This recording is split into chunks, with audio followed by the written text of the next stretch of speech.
And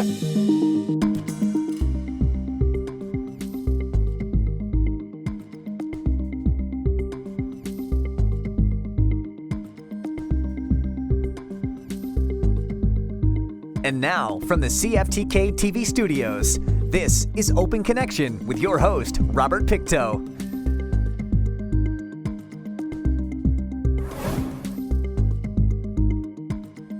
Welcome to Open Connection. I'm your host, Robert Pictou.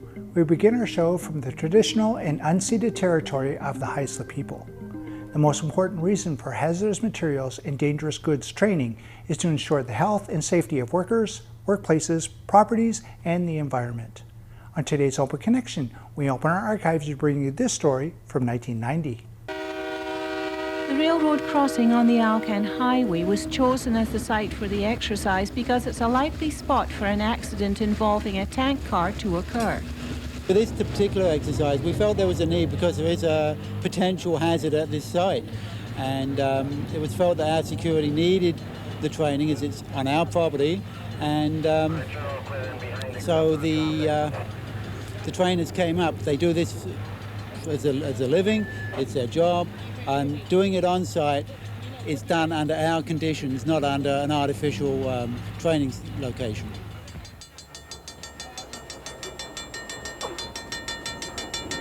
The disaster training was hosted by Alcan, using instructors from the Pacific Marine Training Institute.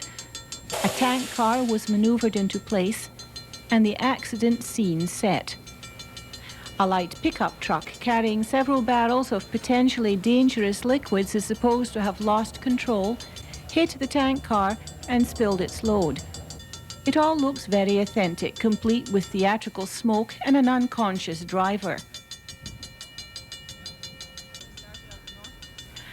Because the accident happened on Alcan property, the company's personnel are the first to respond, and as it's not known what the materials supposedly leaking to the ground are, they have to make an assessment of the situation from a safe distance before coming closer.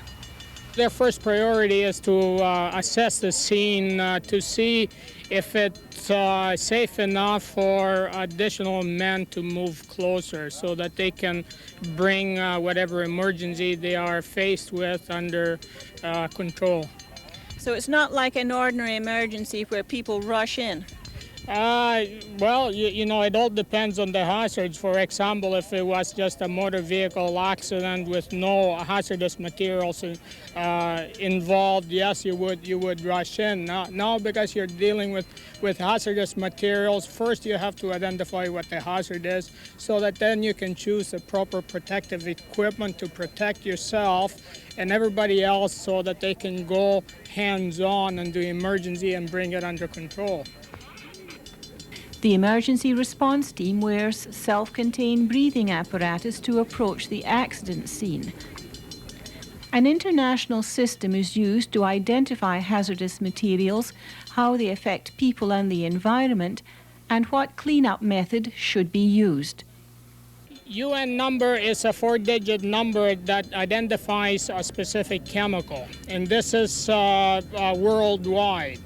So if you know the UN number, you know the placard number, you get the chemical hazard and you know the chemical itself. So that then you can look at the data and you can choose the protective equipment that will withstand the chemical and also choose the proper actions to respond to. Because what we're doing here is talking about safety. How do we protect ourselves in responding? The instructors had covered up the tank car's real number and substituted a placard to indicate it held caustic soda. 1825, is that the UN number?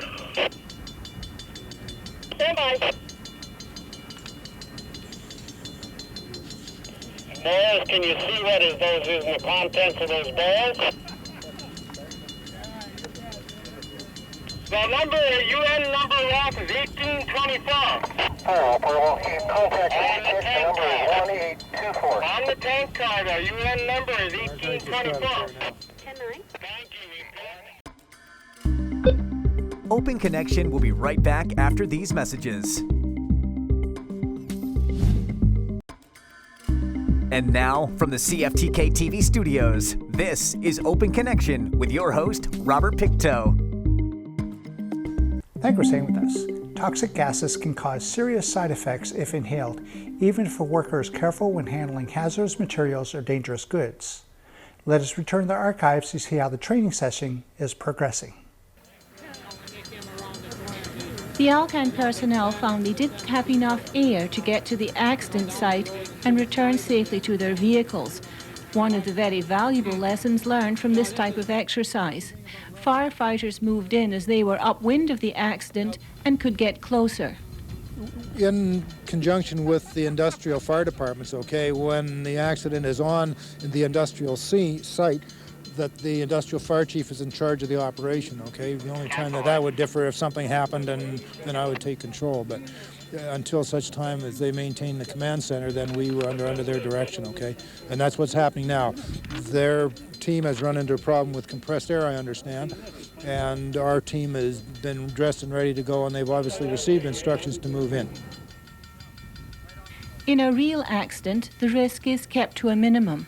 You don't involve firefighter personnel in a life-threatening situation that is beyond their control. So if a soul, happens to perish in the accident, then that's the way it has to be, We'll do everything we can to save life, but without unnecessarily jeopardizing the safety of our personnel and others through rushing in, all right? This is what the incident command system and handling dangerous goods incidents is all about. Identifying the hazardous materials that had spilled from the truck was more difficult. The trainers had made sure the labels on the barrels and boxes were obscured and information was inside the truck. Captain McCauley, have you been able to identify the 45-gallon barrel as yet? There's a pickup truck, an Alcan truck, with several barrels leaking on the ground. There's also another danger placard on the truck. Maybe if you can phone Alcan, they can tell you what the truck is carrying. Over. There should be a bill of lading or something in that pickup that maybe would identify what he was carrying. Kitimat's three major industries have a mutual aid agreement, and if there was a real emergency, more help can be called on. As it started here today, the first call went through to Alcan. It was on their property. Alcan Fire Department responded, and we came on site to assist them, and back them up. And it just would build from there. And if we had a problem and it was large enough, we could initiate mutual aid agreements that we have with Terrace and Thornhill. Although the response to the emergency was slower than everyone would have liked, in the end, all the right decisions were made. Communications were a problem, however. Our communications between the mutual aid responders as far as ambulance goes are very good.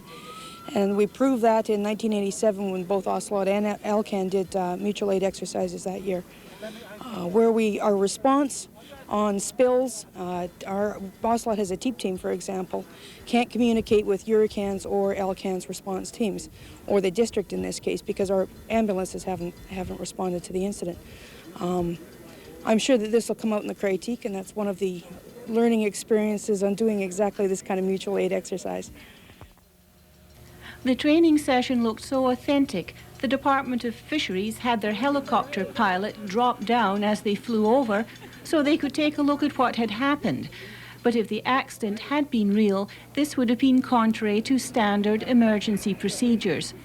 Training like this identifies problems, and after assessment of the simulated accident, it was decided to get approval for the use of a special radio channel for use in this type of emergency.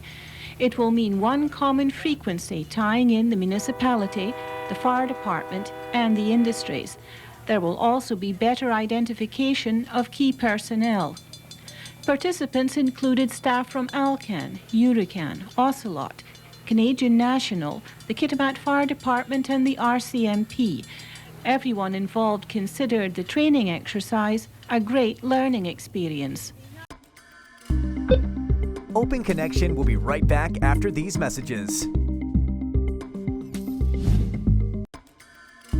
And now, from the CFTK-TV studios, this is Open Connection with your host, Robert Pictou.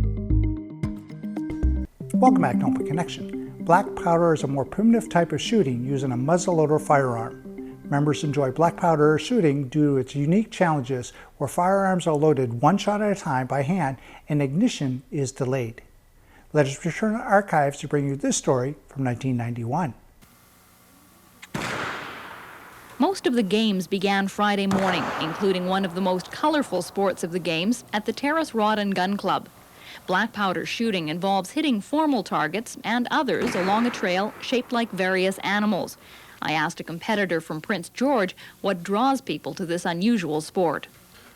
I think it's nostalgia mostly. It's a wishing to get back to a simpler, sometimes more exciting style of life. It's a subculture actually, not just a sport. People who come to these things usually come in families and are involved right from the ground roots up.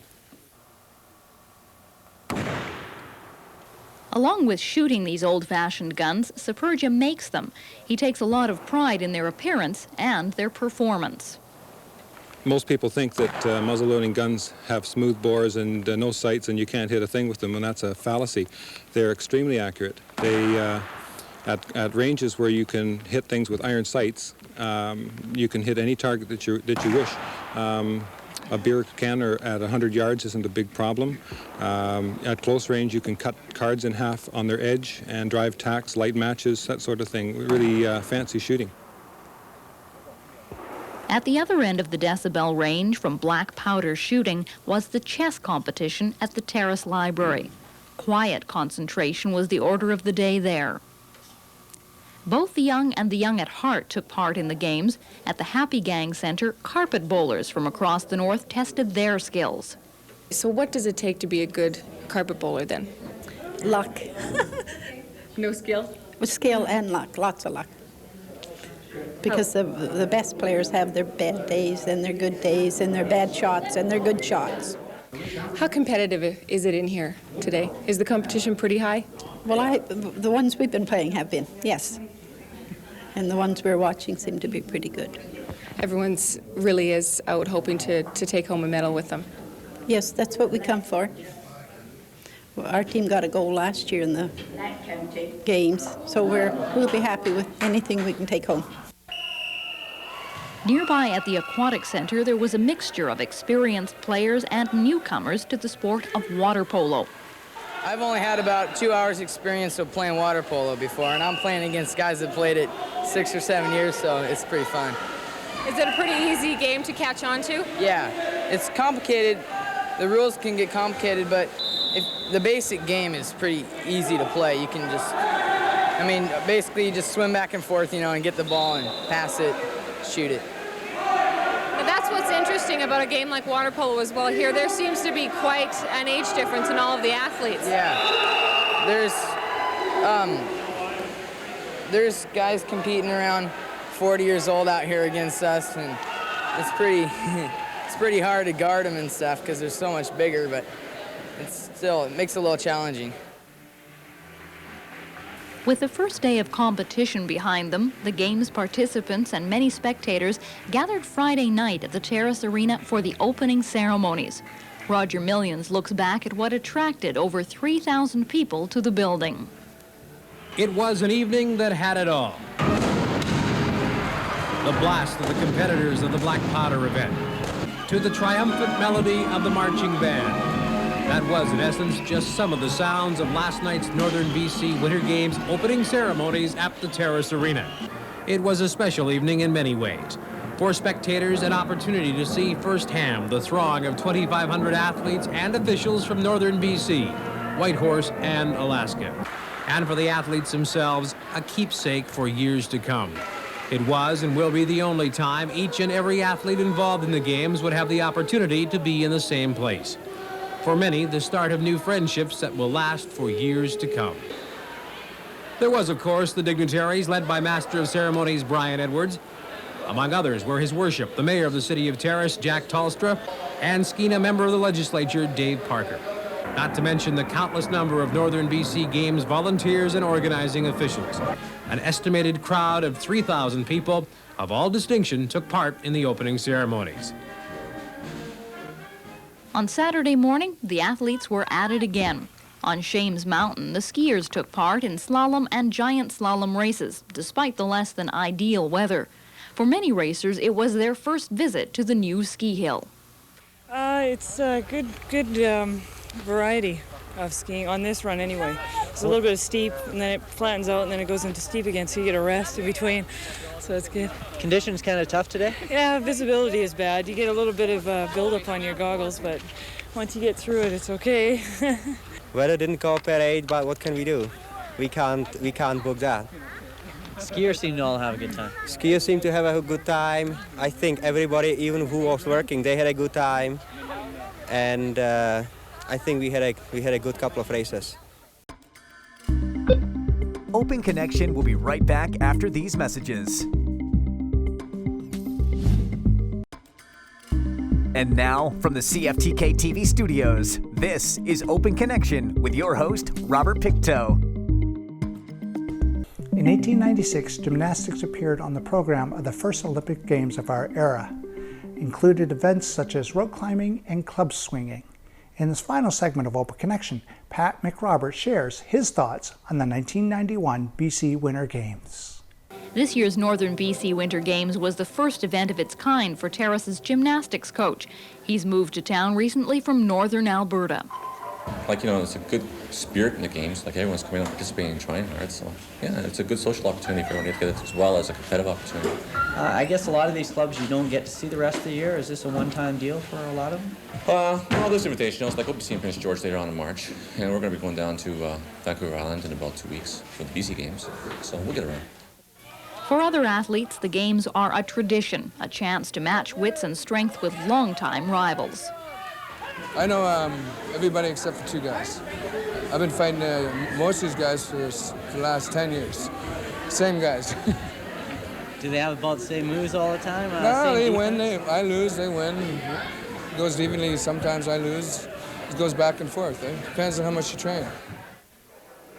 Behind the scenes, the training of the organizers and volunteers at the Games was also being tested. The cooperation of hundreds of people was necessary to put these games on. Nowhere was that cooperation more evident than in the event's communication system. Coordinator Gord Sweeting says many donations were needed. We've had lots of cooperation from various companies in the north, not just Terrace, but all around. We got the RCMP donated some portables, BC Forestry donated portables, highways, local companies in town, AJK, Tollsec, BC Tel. Just all these different companies donated portables, pagers, and each one's basically on different frequencies, so each department and each little venue who needs portable coverage has got their own frequency without interfering with someone else. After nearly 2 years of planning and a weekend of hectic, almost non-stop activity, Sunday afternoon was a time to reflect on how it all went. As the last of the athletes boarded their buses to go home, it was suddenly very quiet at the Games Control Center at the Terrace Arena. The jobs of all the volunteers and organizers were over. Well, it's certainly a very satisfying pleasure. It's coming to an end, and so many happy people, so many enthusiastic people have came and gone in the 3 days, and we're getting nothing but thanks and praise, and gee, we'd like to come back again, and so it really is a very satisfaction. It's a void in our lives now, in that there's going to be a big letdown and that we don't have as much to do, but boy, it's a big satisfaction too. And you're saying everybody is praising how well it went. Can you tell me in a bit of detail about how the different things came together? Well, the thing that made it such a success was we did have problems that were going on during the games, but the problems were only apparent to the committee, and people just changed the program as to what they were going to do and adapted to the problems. And just a small example, we had a slight problem at the registration. very few people outside of the committee knew that there was a problem. I still had people coming up to me and saying, geez, the registration went through fast and everything else. But in actual fact, there were some logistical problems at the programming, and but people just adapted to the problem and dealt with it and went on to whatever business they had to do. One of the big concerns that we had was the fact that we were using the facilities in Kitimat, and of course we had to transport a large number of people back and forth between Kitimat, the scheduling and all that, and you wonder how close schedules are going to be. And they just came off like clockwork. The very first bus on Friday morning was late because it was an out-of-town bus driver and didn't know how to get to the Tamatik Arena. After that, the schedule was right back on and stayed that way for the whole two days that the buses were running between Terrace and Kitimat. And so another very successful part. All the events that were going on all came off with clockwork. I think we had one event that ran half an hour over on the Saturday evening in Kitimat, and so that's a small problem in comparison to the number of hours of activity that's going on and the fact that the number of people we were scheduling in and out of all the various events. All the social events went off with one small problem with the mall the other evening and a bomb scare, but even that was dealt with very professionally by the security people here, who passed it on to the professional people, the RCMP and fire departments. They all did their job exactly the way it's supposed to, and it never really caused a big problem. So it's just a case of people being prepared and adapting to any problems that came on and just going on with their job at hand. A few surprises are inevitable at a complex event like the Winter Games. The warm, wet weather may have surprised some, but they carried on.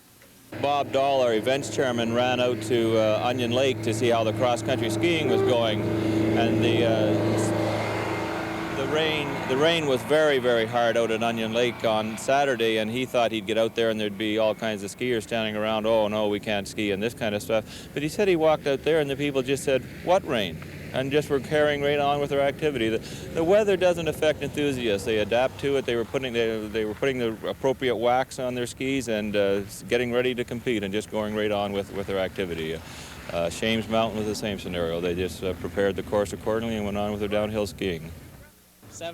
Of course, the reaction of the athletes was the real test of the games, and the smiling faces Sunday morning were a positive indication. Skiing was awesome. Had lots of good runs. The course was excellent. Did you get a chance to watch many of the other competitions? A few. Watched hockey just now and watched the other racers. That's about it. Everyone was really nice to us, and they had great hospitality everywhere we went. Yeah. Like even downtown, everyone would say, well, they'd always ask like, what team are you guys from, where are you playing, and how are you guys doing and everything. Everyone was really very kind to us and everything. It's a really nice place to be. Now, you won a gold medal. How does that feel? Feels good. We came last year, we didn't win anything, so we came back this year. Feels good to win. What made a difference this year, do you think? Oh, it's teamwork. Did you get a chance to meet many of the other athletes from the other places while you were here over the weekend? Yeah, my billet played on the Terrace team, and I got to know him. He's a pretty nice guy. And yeah, we met lots of girls and had a lot of fun. So that's it. The Northern BC Winter Games are over for another year. The torch will now be passed on to another community, Fort Nelson, where next year's games will be held. Many of this year's participants will compete again there, and in the meantime, they'll all enjoy the memories of a weekend of competition and camaraderie in Terrace.